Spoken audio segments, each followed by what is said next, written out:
Chapter 15. Dr. Chilton. The great gray pile of masonry looked very different to Pollyanna when she made her second visit to the house of Mr. John Pendleton. Windows were open, an elderly woman was hanging out clothes in the backyard, and the doctor's gig stood under the porte-cochere. As before, Pollyanna went to the side door. This time she rang the bell. Her fingers were not stiff today from a tight clutch on a bunch of keys. A familiar-looking small dog bounded up the steps to greet her, but there was a slight delay before the woman who had been hanging out the clothes opened the door. "If you please, I've brought some calf's foot jelly from Mr. Pendleton," smiled Pollyanna. "Thank you," said the woman, reaching for the bowl in the little girl's hand. "Who shall I say sent it? And it's calf's foot jelly?" The doctor, coming into the hall at that moment, heard the woman's words and saw the disappointed look on Pollyanna's face. He stepped quickly forward. "Ah, some calf's foot jelly?" he asked genially. "That will be fine. Maybe you'd like to see our patient, eh?" "Oh, yes, sir," beamed Pollyanna, and the woman, in obedience to a nod from the doctor, led the way down the hall at once, though plainly with vast surprise on her face. Behind the doctor, a young man, a trained nurse from the nearest city, gave a disturbed exclamation. "But, doctor, didn't Mr. Pendleton give orders not to admit anyone?" "Oh, yes," nodded the doctor imperturbably. "But I'm giving the orders now. I'll take the risk." Then he added whimsically, "You don't know, of course, but that little girl is better than a 6-quart bottle of tonic any day. If anything or anybody can take the grouch out of Pendleton this afternoon, she can. That's why I sent her in." "Who is she?" For one brief moment, the doctor hesitated. "She's the niece of one of our best-known residents. Her name is Pollyanna Whittier. I don't happen to enjoy a very extensive personal acquaintance with the little lady as yet, but lots of my patients do, I'm thankful to say." The nurse smiled. "Indeed? And what are the special ingredients of this wonder-working tonic of hers?" The doctor shook his head. "I don't know. As near as I can find out, it is an overwhelming, unquenchable gladness for everything that has happened or is going to happen.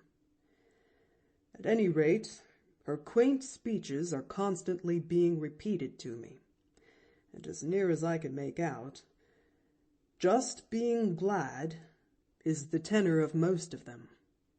All is," he added, with another whimsical smile, as he stepped out onto the porch. "I wish I could prescribe her, and buy her, as I would a box of pills. Though if there gets to be many of her in the world, you and I might as well go to ribbon-selling and ditch-digging for all the money we'd get out of nursing and doctoring." He laughed, picking up the reins and stepping into the gig. Pollyanna, meanwhile, in accordance with the doctor's orders, was being escorted to John Pendleton's rooms. Her way led through the great library at the end of the hall, and rapid as was her progress through it, Pollyanna saw at once that great changes had taken place. The book-lined walls and the crimson curtains were the same, but there was no litter on the floor, no untidiness on the desk, and not so much as a grain of dust in sight. The telephone card hung in its proper place, and the brass andirons had been polished. One of the mysterious doors was open, and it was toward this that the maid led the way. A moment later, Pollyanna found herself in a sumptuously furnished bedroom, while the maid was saying in a frightened voice, "If you please, sir, here's a little girl with some jelly. The doctor said I was to bring her in." The next moment Pollyanna found herself alone with a very cross-looking man lying flat on his back in bed. "See here, didn't I say—" began an angry voice. "Oh, it's you." It broke off not very graciously, as Pollyanna advanced toward the bed. "Yes, sir," smiled Pollyanna. "Oh, I'm so glad they let me in. You see, at first the lady most took my jelly, and I was so afraid I wasn't going to see you at all. Then the doctor came, and he said I might. Wasn't he lovely to let me see you?" In spite of himself, the man's lips twitched into a smile, but all he said was, "Humph." "And I've brought you some jelly," resumed Pollyanna. "Calf's foot. I hope you like it." There was a rising inflection in her voice. "Never ate it." The fleeting smile had gone, and the scowl had come back to the man's face. For a brief instant Pollyanna's countenance showed disappointment, but it cleared as she set the bowl of jelly down. "Didn't you? Well, if you didn't, then you can't know you don't like it anyhow, can you? So I reckon I'm glad you haven't after all. Now, if you knew—" Yes, well, there's one thing I know all right, and that is that I'm flat on my back right here this minute, and that I'm liable to stay here till doomsday, I guess." Pollyanna looked shocked. "Oh, no, it couldn't be till doomsday, you know, when the angel Gabriel blows his trumpet, unless it should come quicker than we think it will. Oh, of course I know the Bible says it may come quicker than we think, but I don't think it will. That is, of course I believe the Bible, but I don't think it will come as much quicker as it would if it should come now, and—" John Pendleton laughed suddenly, and aloud. The nurse, coming in at that moment, heard the laugh, and beat a hurried, but a very silent retreat. He had the air of a frightened cook, who, seeing the danger of a breath of cold air striking a half-done cake, hastily shuts the oven door. "Aren't you getting a little mixed?" asked John Pendleton of Pollyanna. The little girl laughed. "Maybe. But what I mean is that lengths don't last. Broken ones, you know. Like lifelong invalids, as Mrs. Snow has got. So yours won't last till doomsday at all. I should think you could be glad of that." "Oh, I am," retorted the man grimly. "And you didn't break but one. You can be glad 'twasn't two." Pollyanna was warming to her task. "Of course. So fortunate," sniffed the man with uplifted eyebrows. "Looking at it from that standpoint, I suppose I might be glad I wasn't a centipede and didn't break 50. Pollyanna chuckled. "Oh, that's the best yet," she crowed. "I know what a centipede is. They've got lots of legs, and you can be glad—" "Oh, of course," interrupted the man sharply, all the old bitterness coming back to his voice. "I can be glad, too, for all the rest, I suppose. The nurse, and the doctor, and that confounded woman in the kitchen." "Why, yes, sir. Only think how bad 'twould be if you didn't have them. Well, Eh? he demanded sharply. Why, I say, only think how bad it would be if you didn't have 'em, and you lying here like this. As if that wasn't the very thing that was at the bottom of the whole matter, retorted the man testily. Because I am lying here like this. And yet you expect me to say I'm glad because of a fool woman who disarranges the whole house and calls it regulating, and a man who aids and abets her in it and calls it nursing, to say nothing of the doctor who eggs 'em both on, and the whole bunch of 'em meanwhile expecting me to pay them for it, and pay them well too. Pollyanna frowned sympathetically. Yes, I know. That part is too bad. About the money. When you've been saving it, too, all this time. Saving it. Buying beans and fish balls, you know. Say, do you like beans? Or do you like turkey better, only on account of the 60 cents? Look-a here, child. What are you talking about? Pollyanna smiled radiantly. About your money, you know. Denying yourself and saving it for the heathen. You see, I found out about it. Why, Mr. Pendleton, that's one of the ways I knew you weren't cross inside. Nancy told me. The man's jaw dropped. Nancy told you I was saving money for the... Well, may I inquire who Nancy is? Our Nancy. She works for Aunt Polly. Aunt Polly. Well, who is Aunt Polly? She's Miss Polly Harrington. I live with her. The man made a sudden movement. Miss Polly Harrington? He breathed. You live with her? Yes, I'm her niece. She's taken me to bring up, on account of my mother, you know, faltered Pollyanna in a low voice.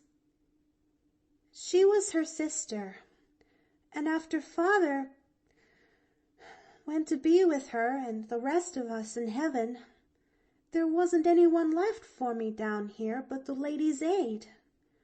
So she took me in. The man did not answer.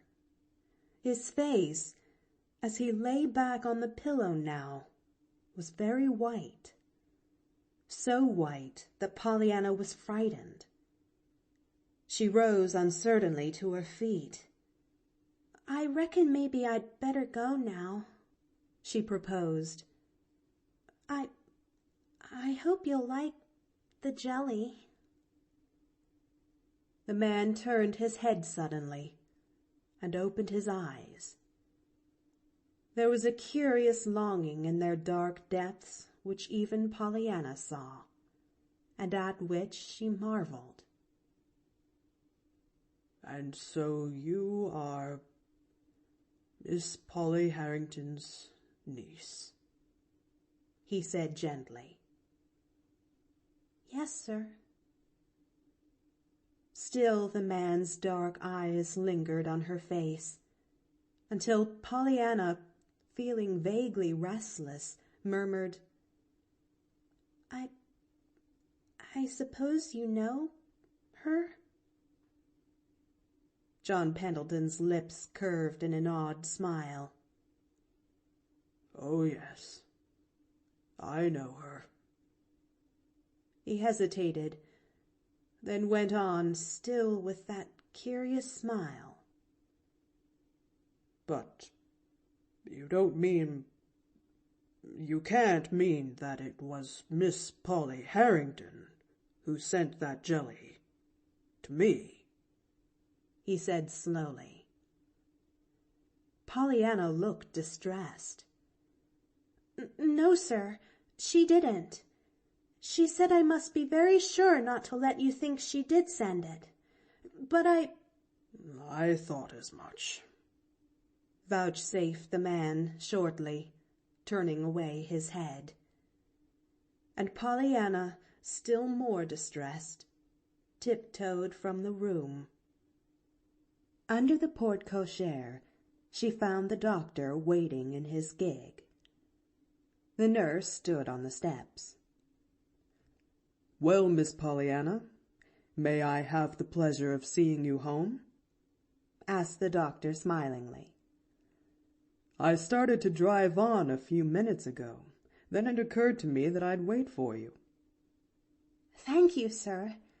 I'm glad you did. I just love to ride, beamed Pollyanna as he reached out his hand to help her in. "Do you?" smiled the doctor, nodding his head in farewell to the young man on the steps. "Well, as near as I can judge, there are a good many things you love to do, eh?" he added as they drove briskly away. Pollyanna laughed. Why, I don't know. I reckon perhaps there are, she admitted. I like to do most everything that's living. Of course, I don't like the other things very well. Sewing and reading out loud and all that. But they aren't living. "No? What are they, then?" Aunt Polly says they're learning to live, sighed Pollyanna with a rueful smile. The doctor smiled now, a little queerly. "Does she? Well, I should think she might say just that." Yes, responded Pollyanna. But I don't see it that way at all. I don't think you have to learn how to live. I didn't anyhow. The doctor drew a long sigh. "After all, I'm afraid some of us do have to, little girl," he said. Then for a time he was silent. Pollyanna, stealing a glance at his face, felt vaguely sorry for him. He looked so sad. She wished uneasily that she could do something. It was this, perhaps, that caused her to say in a timid voice, Dr. Chilton, I should think being a doctor would be the very gladdest kind of a business there was. The doctor turned in surprise. "Gladdest? When I see so much suffering, always, everywhere I go?" he cried. She nodded.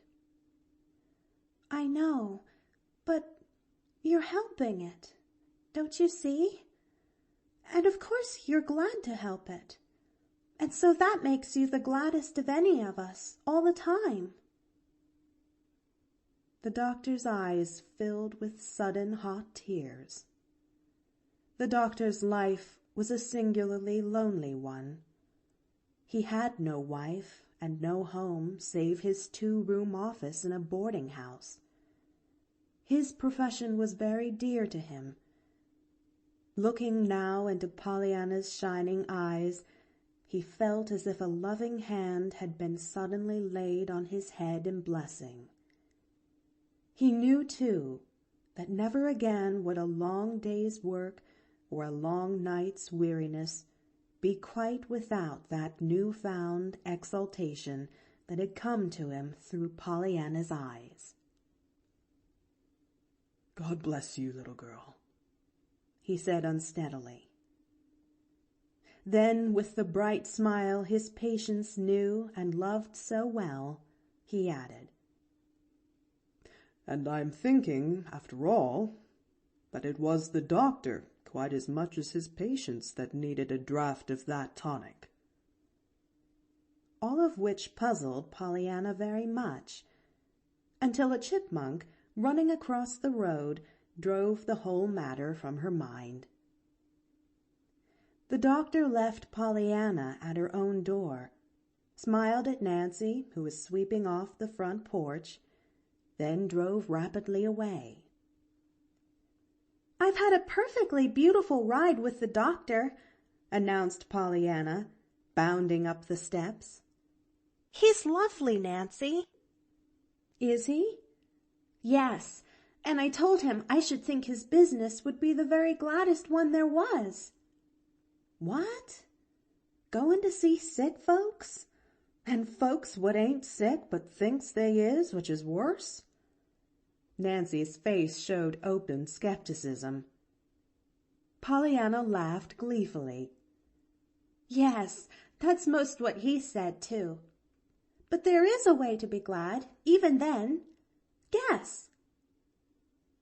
Nancy frowned in meditation. Nancy was getting so she could play this game of being glad quite successfully, she thought. She rather enjoyed studying out Pollyanna's posers, too, as she called some of the little girl's questions. "Oh, I know," she chuckled. "It's just the opposite from what you told Miss Snow." "Opposite?" repeated Pollyanna, obviously puzzled. "Yes. You told her she could be glad because other folks wasn't like her, all sick, you know." "Yes," nodded Pollyanna. "Well, the doctor can be glad because he isn't like other folks. The sick ones, I mean, what he doctors," finished Nancy in triumph. It was Pollyanna's turn to frown. "Why, yes," she admitted. "Of course, that is one way, but it isn't the way I said, and some way I don't seem to quite like the sound of it. It isn't exactly as if he said he was glad they were sick, but you do play the game so funny sometimes, Nancy," she sighed as she went into the house. Pollyanna found her aunt in the sitting room. "Who was that man? The one who drove into the yard, Pollyanna?" questioned the lady a little sharply. "Why, Aunt Polly, that was Dr. Chilton. Don't you know him?" "Dr. Chilton? What was he doing here?" "He drove me home. Oh, and I gave the jelly to Mr. Pendleton, and—" Miss Polly lifted her head quickly. "Pollyanna, he did not think I sent it?" "Oh, no, Aunt Polly, I told him you didn't." Miss Polly grew a sudden vivid pink. "You told him I didn't?" Pollyanna opened wide her eyes at the remonstrative dismay in her aunt's voice. "Why, Aunt Polly, you said to." Aunt Polly sighed. "I said, Pollyanna, that I did not send it, and for you to be very sure that he did not think I did, which is a very different matter from telling him outright that I did not send it." And she turned vexedly away. "Dear me. Well, I don't see where the difference is," sighed Pollyanna, as she went to hang her hat on the one particular hook in the house upon which Aunt Polly had said that it must be hung. End of Chapter 15. Recording by The Story Girl.